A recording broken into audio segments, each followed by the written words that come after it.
2021 में एक writ file हुई थी 43/24।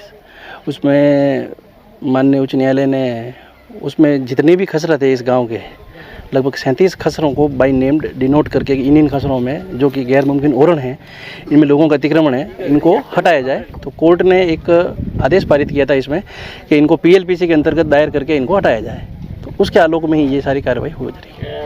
किस तरह की कितने घर वो चयनित किए गए हैं?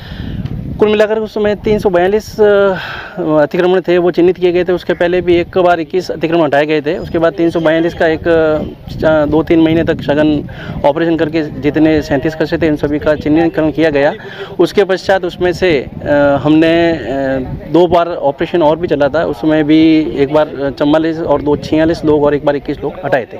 और आज लगभग 60-70 के करीबन लोग जो हैं उनको अतिक्रमण से हटाया जा रहा है। आज जो अतिक्रमण आप हटा रहे हैं इसमें पर्टिकुलर किसी जो रहवासी धानी है या कोई मकान है उसको खाली करवा रहे हैं या फिर पर्टिकुलर इस प्रकार का नहीं है। जैसे ऑपरेशन जब भी शुरू हुआ उस समय से भी इस भीषण गर्मी को देखते हुए और जन भावनाओं को देखते हुए माननीय MLA साहब ने भी 2 बार हमें ज्ञापन दिया कि इतनी भीषण गर्मी में लोगों को अगर आप बेघर करेंगे तो वो कहाँ जाएंगे। इन चीज़ों को देखते हुए और पटवारी और ग्राम सेवक की रिपोर्ट के आधार पर कि जिन लोगों के अन्यत्र कहीं आवास नहीं है, इनके अलावा और कहीं रहने की जगह नहीं है, तो उनके अन्यत्र आवास नहीं होने की वजह से उनके नॉन रेजिडेंशियल एरिया में जो अगर बड़ी बड़ी बाउंड्रियाँ हैं, 1-1, 2-2 बीघा ज़मीन इनके पास ओरण की हैं, तो उस भूमि को अतिक्रमण मुक्त करवाया गया है। इनके मात्र जो है लिविंग एरिया है उसको छोड़ा गया है अभी मानवीय दृष्टिकोण के आधार पर। सोशल मीडिया पे सुबह से चल रहा है कि भाई पोटवाड़ा गाँव के 440 घरों के लोगों को बेघर कर दिया गया है, क्या ये बात सही है?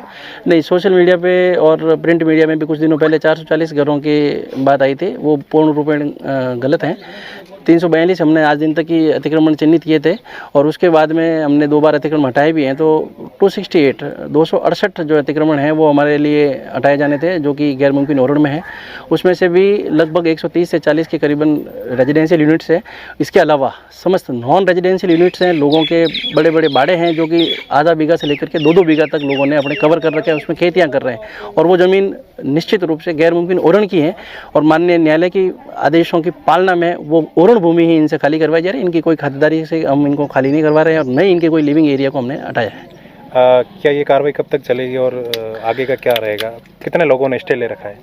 इसमें अलग अलग रिट याचिकाएं गांव वालों ने पेश की हैं। 3 ऐसी रिटें हैं जिनमें स्टे हैं, जिसमें कम से कम 27 लोगों को स्थगन प्राप्त है जो कि सिंगल बेंच में है, जबकि कंटेम्प्ट जो है इसी की DBU के अंदर चल रही है। और ये अभी आपकी जानकारी के लिए बता दूँ कि दूसरी कंटेम्प्ट रिट फाइल की गई है 468/2023। इसके पहले थी 433/2022। तो एक ही मामले में 2-2 बार जब कंटेम्प्ट रिट पे फाइल होती है और कोर्ट के द्वारा 7 मई को भी एक सख्त आदेश दिया गया था कि आप जानबूझ करके कोर्ट के आदेशों की अवहेलना कर रहे हैं, अवमानना कर रहे हैं, तो उसके आलोक में और वास्तविकता भी यही है कि ओरण भूमि है जो कि पब्लिक लैंड है, सभी लोगों के उपयोगी और प्रतिबंधित भूमि है, जिसमें हम न तो इसको अलॉट कर सकते हैं, न ही कोई इसमें रहवास कर सकता है। इसको डीम्ड फॉरेस्ट माना जाता है।